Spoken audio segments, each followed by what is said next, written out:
Now we're going to talk a little bit about prevention and self-help related to these areas, mainly with the demonic problems.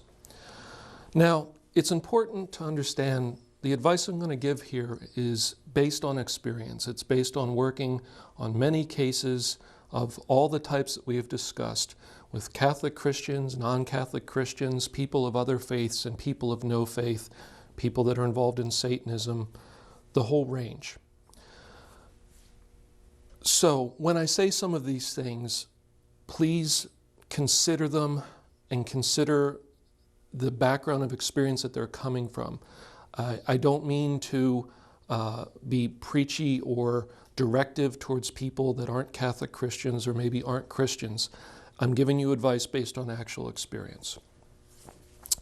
The first thing that is important to understand is that free will is central to all of these problems. You have authority over your own body and your own life while you're living in it. Your choices are always yours to make. God doesn't violate our free will. God does not force himself on us. He leaves us free to choose. Hopefully we choose God in love and we reject the evil choices in the world. So by taking ownership of your free will and your authority over yourself, that is the first big step in any of these problems. Now, the second important step is getting a formation, or basically an education. But formation means a little bit more than education. Formation is both intellectual knowledge, but also some changes within yourself. So not just taking an idea and saying, okay, I know this idea, but to some extent internalizing that idea and living it, even if it's experimental at first, maybe over time it deepens. So formation is when we both learn, but we change ourselves. And we might also say conforming ourselves to God and conforming ourselves to the way God has set things up and God's rules. So, the primary way that we do this, I believe, is through the sacramental life if you're a Catholic Christian, and through prayer. So the sacraments are incredibly important. They're vehicles for grace to come into our lives. They're also vehicles for us to become catechized or educated or formed. For instance, during the Mass, we hear readings with commentary on those readings during the homily. There's various ways that God teaches us and forms us in the journey of our lives. We can't minimize the value of seeking God and accepting God's help as God reaches out for us in our lives. Sometimes when people have demonic problems in their lives, they say, oh, I've got this acute suffering, I'm in pain, this is awful, I just want somebody to come in and wave a magic wand and make it go away so I can go back to my life the way it was. And they say, you know, I never believed in this stuff, but suddenly it's happening to me, and I just want it to stop. I want you, strange people, to come in here and make it stop. And it's not that simple, because when we've opened the door to the demonic through our free will, in whatever way we've done it, or through our passively not doing the things we need to do in the face of the pressure from the demonic, maybe that's in our family or in our culture or in the experiences, the traumas of our lives, which can affect us also. We need to seek God, seek formation from God, and then comply with that to whatever extent that we can, and ask God to help us grow in that. If we reject the work of changing ourselves and conforming to God and say, I just want that person to come in and wave that magic wand and make it go away, it's probably not going to go away, because God is allowing these demonic problems. The devil's on a leash. He's not free. Yes, he roams about like a lion seeking who he can devour, but he's on a leash.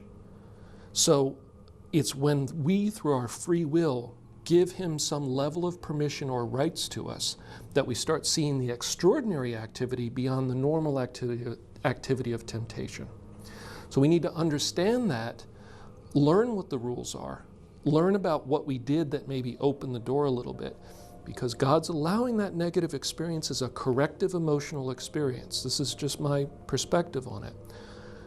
So that we learn that doing this thing over here that we did led to bad consequences, it opened doors, it isn't a good thing, and that creature at the end of that hallway is not our friend.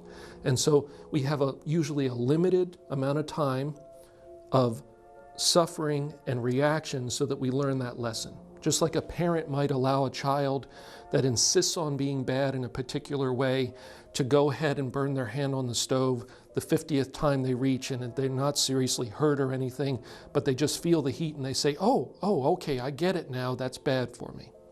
So I always try to help people bring out the good from these experiences, in the sense that we don't ask for them, we don't wish them, we don't want them to be there, but if God's allowing it, how do we take this as a corrective experience and learn from it in life? Just like in other areas of life, we have a bad experience and we say, okay, I'm making bad choices here.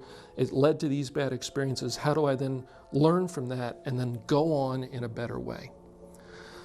So we can't just ask for somebody to come and take the problem away. And that touches on the next part of a formation that helps us get out of these situations. And that is the difference between magical thinking and religious or spiritual thinking in terms of the approach to things.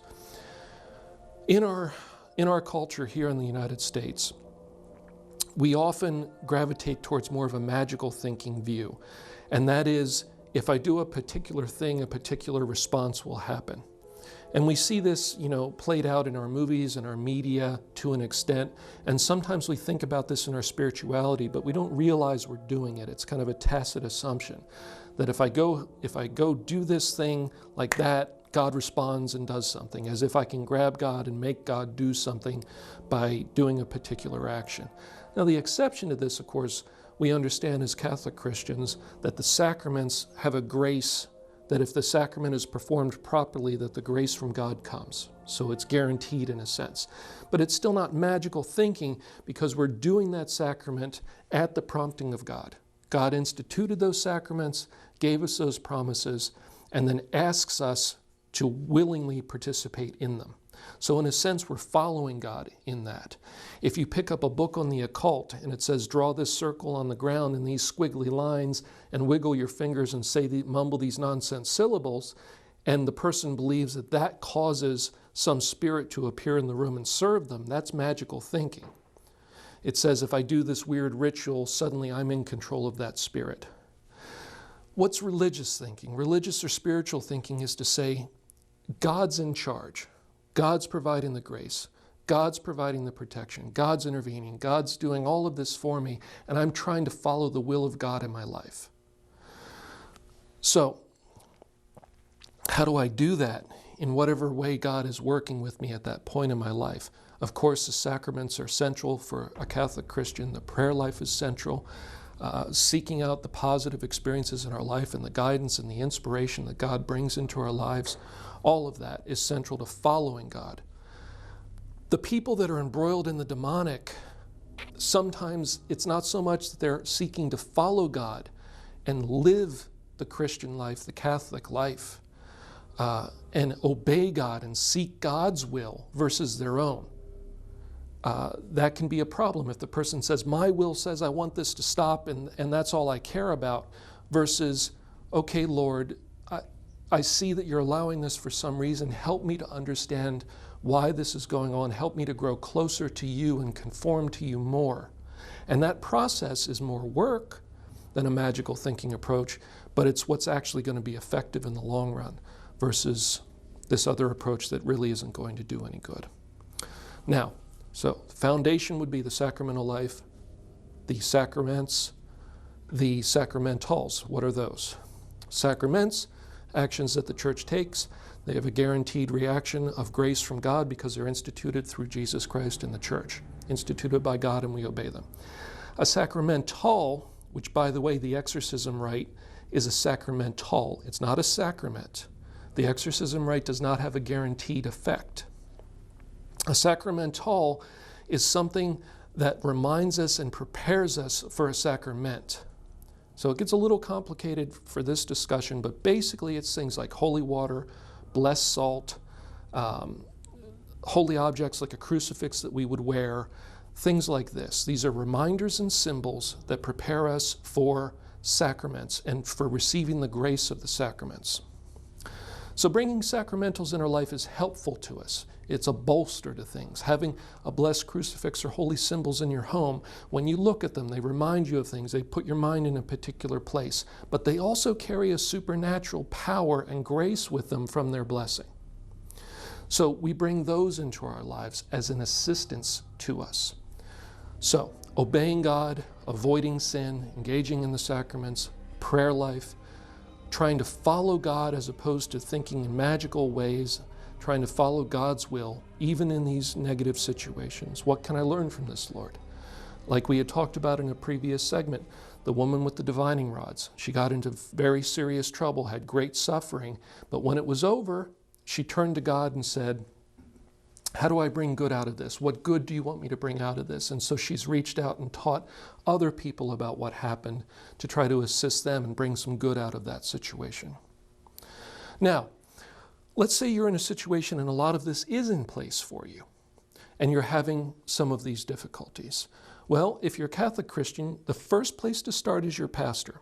Everything within the Catholic Church really, it starts for the faithful with your pastor. That's the way things are designed. So you want to go to your pastor in a sober, calm, methodical way to discuss this.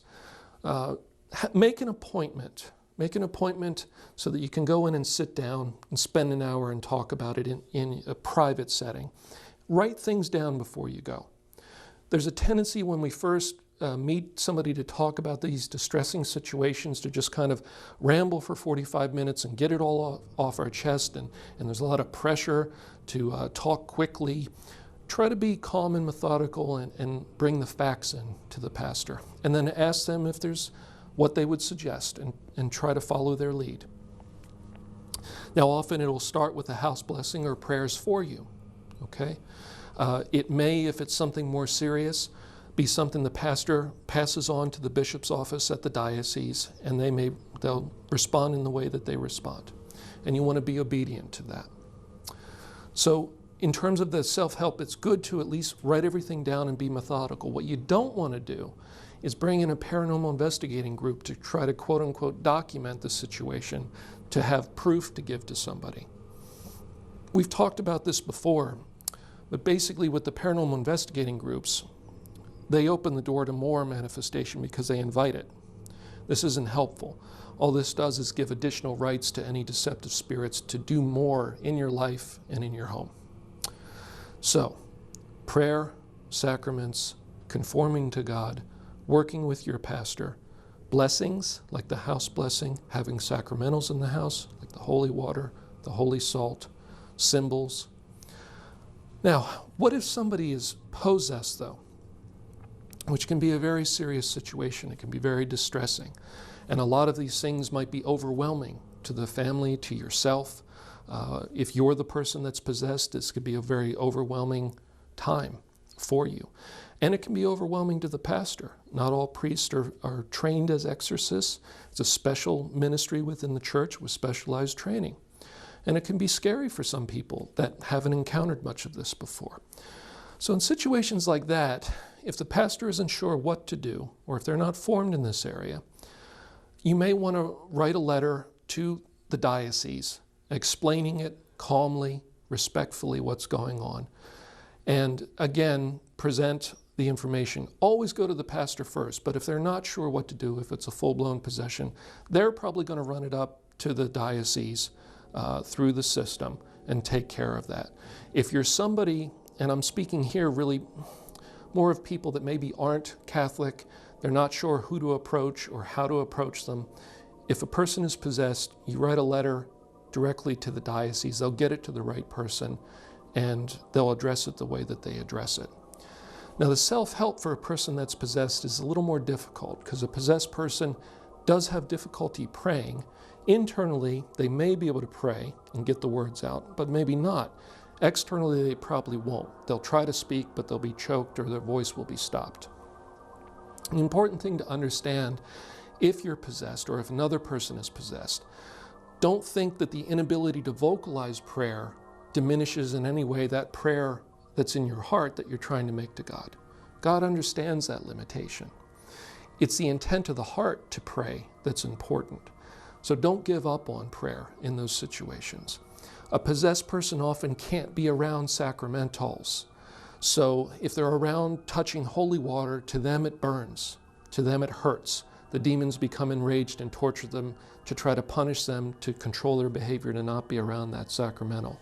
Wearing a blessed crucifix probably won't happen. They will probably tear it off because, again, it will burn them, it will hurt. The demons experience holy things as burning or fire usually, but sometimes in other ways. So the possessed person is a little more limited. They're probably not going to engage in the sacraments either. They're not going to be able to go to Mass, most likely. They might, but they'll probably leave before the consecration, which is usually the crescendo of the pressure and difficulty for them. They're probably not going to engage in confession, though they might, through the grace of God, get through it. But usually the demons will take over and interrupt that process. So we see an attenuation of what you can do self-help-wise in the possession cases. The most important thing, I think, is for the family to try to be supportive, to pray for them. And usually it's the family that contacts the diocese that they're living in as opposed to the person, because the person usually is unable to. A truly possessed person generally cannot be on the phone or sitting in the room with the priest talking about their possession. The demon will simply take over or stop the conversation. So it's usually the family member that's doing that for them. Now, one thing that the bishops have made clear in the Q&A that they've published online about exorcism in the church is that not only can Catholics approach the church for help with possession cases, or in fact all the demonic cases, but non-Catholic Christians can also, and people of other faiths that have a genuine desire to be freed of these things. Now, one thing that's worth mentioning at this point is the methods that are often used in the non-Catholic Christian denominations are more what we call deliverance prayer, which we've discussed in a little more detail in a different segment. Essentially, that is using scripture readings and requesting that Jesus Christ heal the situation. This often works up to a point, but what we've seen over and over, and this is not casting any judgment or making negative statements about other faith systems at all, is that the more serious, more full-blown possession cases generally don't respond to those methods. It generally just inflames the case and makes it worse in a sense. And those cases are often brought to the Catholic Church eventually, where the full rite of exorcism is used by priests that are formed and trained in this area, that have full access to the full sacramental life that God gave us through the church. So if you're struggling with these situations, particularly a full possession, and maybe it's dragging on or it's getting difficult, it's worth considering approaching the church and asking for her assistance. Now, before we close this segment, it's very important to remember that all of the cases that we're talking about genuine demonic cases. The vast majority of complaints and suffering that are going on in the world are not genuine spiritual problems. There are a tremendous number of things that the average person doesn't fully understand about the way the brain works, about the way the mind works, about psychological problems, hormone changes, and sleep. I'm going to give you a couple quick examples of this that will hopefully be very helpful to people because they represent the most common misunderstood basically complaints or experiences. The number one thing to understand is what's called a hypnagogic or hypnopompic hallucination. And those are just fancy Greek words for as we're going to sleep, there's that twilight where you're half asleep and you're kind of starting to dream, but your thoughts are drifting and you're in between.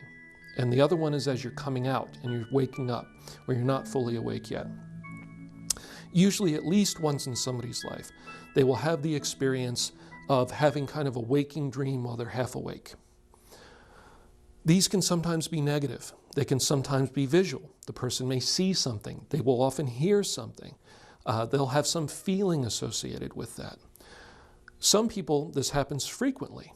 The critical thing I'm bringing up here is that sleep disturbances are complicated and they seem very real. So if the situation that you're involved in only happens as the person's waking up, if all they're reporting or you're experiencing is, I woke up and I saw da-da-da, and then it was gone. There's a good chance that that's a sleep disorder. You want to look at, are the phenomena happening outside of the sleep situation? In addition to possibly having waking dreams as we're going into sleep and coming out of sleep, we sometimes see people that have what's called sleep paralysis. When we're sleeping, our body basically shuts down our motor system because the brain, the mind, can't tell the difference between a dream and being awake. If you were running in the dream, if your motor system wasn't shut down, your legs would be thrashing in the bed as if you were running. Okay, the brain doesn't know the difference. And so at the base of the brain, around the cranial nerves in the neck, anesthesia is secreted by the body naturally every time you go to sleep that shuts off the motor system. From here up, the motor system is still active. Now, what can happen for some people, and usually at least once in a lifetime this will happen to everybody, but some people have this frequently. They'll be waking up and the anesthesia system doesn't work perfectly, and you stay anesthetized for longer than you normally would. And what the person experiences is, from here down in their body, they cannot move at all. They're paralyzed, but they can move their eyes and look around. They can't move their mouth to speak or scream. They often feel great terror, and they're hallucinating and seeing things because they're having a hypnagogic or hypnopompic experience. So from their perspective, I'm paralyzed, there's creatures in the room, I can't move, I want to scream, but I can't, which is even scarier. And this is basically a night terror combined with sleep paralysis.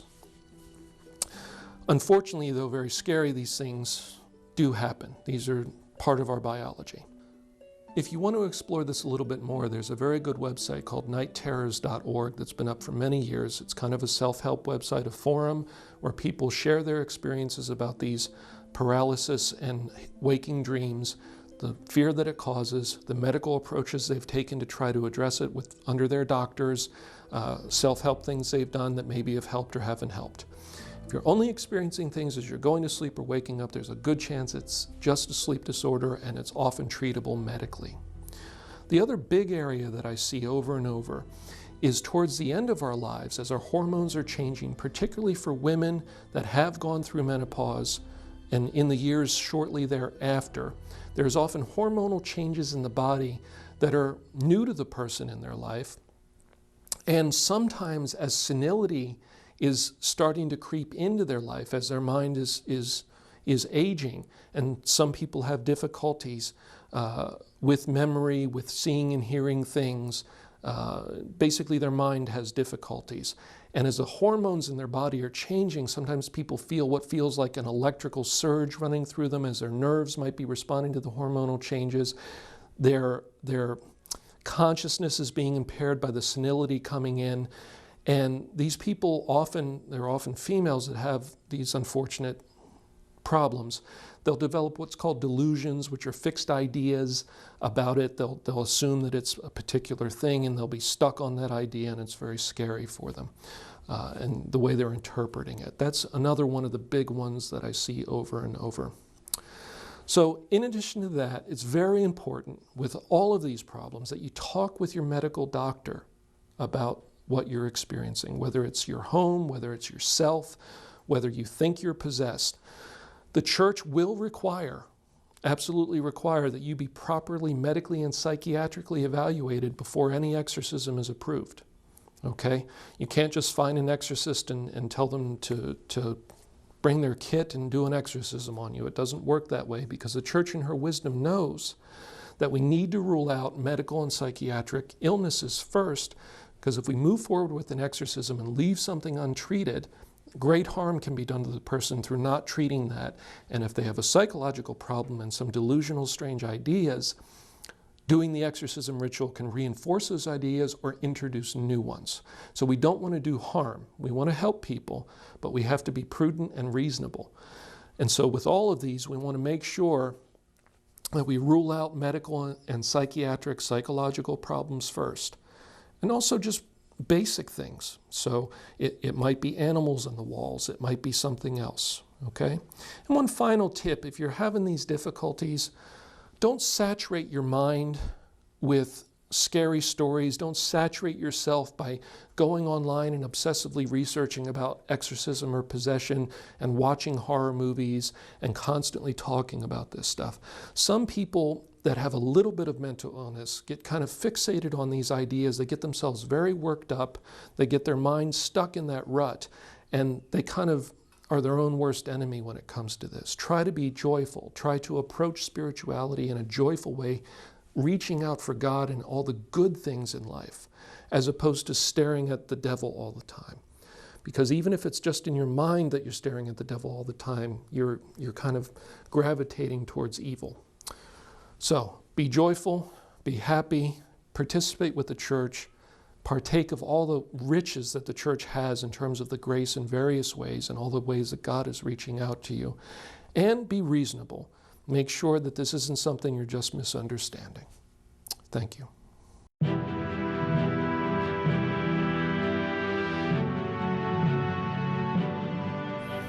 In our next segment, we're going to discuss some of the issues about parenting and living in our modern culture that does seem to have so many negative aspects running rampant within it.